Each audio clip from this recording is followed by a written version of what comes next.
এলাকাবাসীর উদ্যোগে চতুর্থ বার্ষিক ওয়াজ ও দোয়ার মাহফিল। প্রধান বক্তা রেখেছেন আমাকে। আজকে প্রধান অতিথি হচ্ছে জনাব আবুল কালাম আজাদ, চেয়ারম্যান ২ নং দুর্গাপুর ইউনিয়ন পরিষদ। আসছেন চেয়ারম্যান সাহেব? অসুস্থ, আল্লাহ সুস্থ করুক। সবাই পড়েন আমিন। কথা বলেছে মাওলানা হাফেজ মুসলিউদ্দিন, খতিব কেটিসি জামে মসজিদ কুমিল্লা। অনেকদিন পরে ওনার সাথে দেখা, বয়স হয়েছে ওনার, আল্লাহ ওনাকে হায়াত দারাজ করুক। আমি আসার পথে কণ্ঠ শুনে আন্দাজ করে ফেলছি এটা কেটিসির হুজুর হবে। গত বছর দেখা হতো অনেক জায়গায়, তো চমৎকার কথা বলে।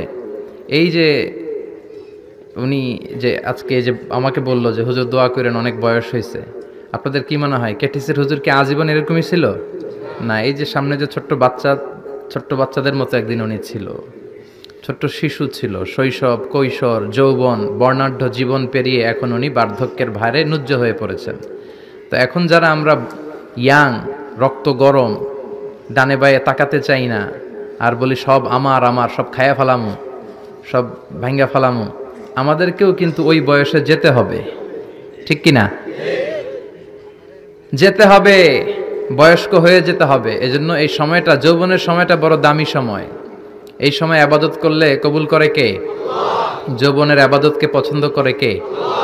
আপনি যৌবনে নামাজ পড়বেন, যুবকরা তোমরা নামাজ পড়বা, ইসলামের পক্ষে কাজ করবা। বুড়া হয়ে গেলে নামাজ পড়তে না পারলেও আল্লাহ বলবে ওর যৌবন বয়সে ও যা করেছে ওই হিসাব করে আমল নামায় ফেরেশতারা তোমরা লিখে দাও। এটা অনেকটা পেনশন সিস্টেমের। সারা বছর আপনি গভর্নমেন্ট সার্ভিস করেছেন, সোসাইটিকে সার্ভ করেছেন, দেশের সেবা করেছেন, কিন্তু বয়স যখন ৬০-৭০, চাকরি ছেড়ে দিয়ে আর সেবা দিতে পারেন না, তখন আপনাকে পেনশন দেয়া হয়। তো আল্লাহরও পেনশন সিস্টেম আছে। আপনি যুবক বয়সে যদি আবাদত করেন, বার্ধক্যের ভারে কোমরে ব্যথা, মাজায় ব্যথা, মসজিদে যেতে না পারলেও প্রতি ওয়াক্তের জামাতের সওয়াব আপনার আমল নামায় দিবে কে? এজন্য যুবকরা, তোমাদের মধ্যে আছে অনেক শক্তি, অনেক সম্ভাবনা, তোমাদের মধ্যে আছে প্রাণ ঢালা উচ্ছ্বাস। এই উচ্ছ্বাসগুলোকে ইসলামের কাজে লাগাতে হবে, ইসলামের পক্ষে লাগাইতে হবে। শাহবাগে যায় উল্টাপাল্টা মিছিল দিলে চলবে না, যেরকম ঠিক কিনা? তোমাদের মিছিল হবে কোরআনের পক্ষে, তোমাদের মিছিল হবে ইসলামের পক্ষে, তোমাদের মিছিল হবে মানবতার পক্ষে। আল্লাহ আমাদেরকে সহি সমঝ দান করুক। কথা বলেছে আলহাজ হযরত মাওলানা হাফেজ জসিমউদ্দিন সরকার। কথা বলেছে হযরত মাওলানা বেলাল হোসেন হেলালি। বেলাল ভাই আপনি না? মাশাআল্লাহ। ওনাকে চিনেন তো? খুব সুন্দর গলায় কথা বলে, মাশাআল্লাহ। গলাটা বড় তারেক মনোয়ারের মতো না? তারেক মনোয়ার ভাই দেশে নাই, আল্লাহ আরেক তারেক মনোয়ার হিসেবে কবুল করুক। আমি তখন দাখিলে পড়ি সবে মাত্র, তারেক ভাই এসেছিলেন আমাদের এলাকায়। তো আমাকে তেলাওয়াত করতে দেয়া হলো তারেক ভাইয়ের আগে। আমি তেলাওয়াত করলাম, ফাযকুরুনি আযকুরুকুম ওয়াশকুরুলি ওয়ালা তাকফুরুন। তো তারেক ভাই তাকিয়ে রইলেন। তেলাওয়াত শেষে বললেন যে আহসানতা আহসানতা। আলোচনার পরে দেখা করবে। উনি কিন্তু খুব সরাসরি কথা বলে ফেলে, খুব ঠোঁটকাটা মানুষ। তো আলোচনার পরে দেখা করলাম, বলল যে এটিএন বাংলায় আসতে হবে তোমাকে, আসবা? আমি বললাম অবশ্যই আসবো। তো কার্ড দিলেন, এটিএন বাংলায় গেলাম। 2006 বা 2007 কথা, লম্বা সময় গল্প করলাম। ওনার আলোচনার আগে একটা তেলাওয়াত নিলেন। তারপর আমাদের এলাকায় 6 দিন ব্যাপী ইসলামী সমাজ কল্যাণ পরিষদের প্রোগ্রাম হয়। তো তারেক ভাইয়ের একবার হার্টে ব্যথা, উনি একদিন আগে লন্ডনে চলে গেলেন। ওই প্রোগ্রামে কমিটি বলল কারি দিয়ে ওই প্রোগ্রাম চালাই, কি করা যায়? তো ওদিকে তো সব আমার চাচা। তো এক চাচা বলতেছে গত পরশুদিন যে একটা ছেলে আলোচনা করছে আমাদের এলাকার, ওরে দিয়ে চালানো যাবে, ও কথা বললে পিছন থেকে লোকে বুঝবে না তারেক মনোয়ার নাকি। তো আমাকে নিয়ে গেছে, আলহামদুলিল্লাহ ওই প্রোগ্রাম করলাম। তো এই হকের কথা যারা বলে তাদের জন্য আমাদের ভালোবাসা আছে না নাই? অনেক এমপি মন্ত্রী দেখবেন লোকজন পছন্দ করে না, সবাই খারাপ না। অনেক এমপি মন্ত্রী আছে ইসলামের জন্য কাজ করে, ঠিক কিনা? কিন্তু অনেক এমপি মন্ত্রী স্টেজে আসলে লোকজন জুতা মারে, আছে না নাই?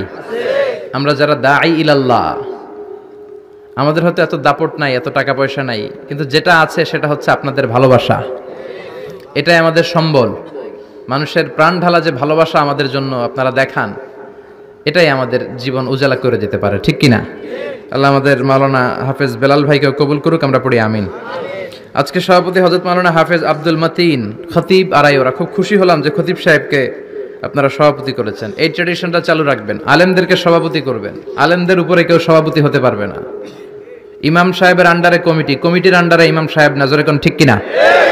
এই ট্র্যাডিশন যতদিন চালু করবেন না, এদেশে ভূমিকম্প থাকবে, আযাব থাকবে, গজব থাকবে, সিডর, আইলা, মহাসেন, নার্গিস, বন্যা এগুলো থাকবে। আর যখন আলেমদেরকে সভাপতি বানাতে শুরু করবেন, তখন ইমাম মাহাদির আগমন ঘটে যাবে। ঠিক কি না? উক্ত মাহফিলের দলে দলে যোগদান করেন। মহিলাদের ব্যবস্থা নাই না? যারা এসেছেন, কথা বলেছেন, আল্লাহ সবার কথাকে কবুল করুক। এই মাহফিলটাকে আমাদের নাজাতের ওসিলা বানাক। আপনাদের জন্য তাবাররুকের ব্যবস্থা আছে, খুশি না বেজার? হ্যাঁ, ইনশাল্লাহ আমরা সবাই তাবাররুক নিয়ে যাব। বিশ্বনবী বলেছেন, খাওয়া খাওয়ানো দুইটাই ভালো কাজ। শুধু খায়েন না, আবার খাবেন, আবার খাওয়াবেন। আসেন আমরা আল্লাহকে শুকরিয়া জানাই যে আল্লাহ এত চমৎকার পরিবেশে কথা বলার সুযোগ করলেন। আমাদের দেহের শক্তিটা আমরা গলার কাছে এনে চিৎকার দিয়ে সবাই পড়ি আলহামদুলিল্লাহ। পড়েন রব্বানা লাকাল হামদ হামদান কাসীরান তাইয়িবান মুবারাকান ফীহি ইয়া রাব্বি লাকাল হামদু কামা ইয়ানবাগি লিজালালি ওয়াজহিকা ওয়া আযীমি সুলতানিকা।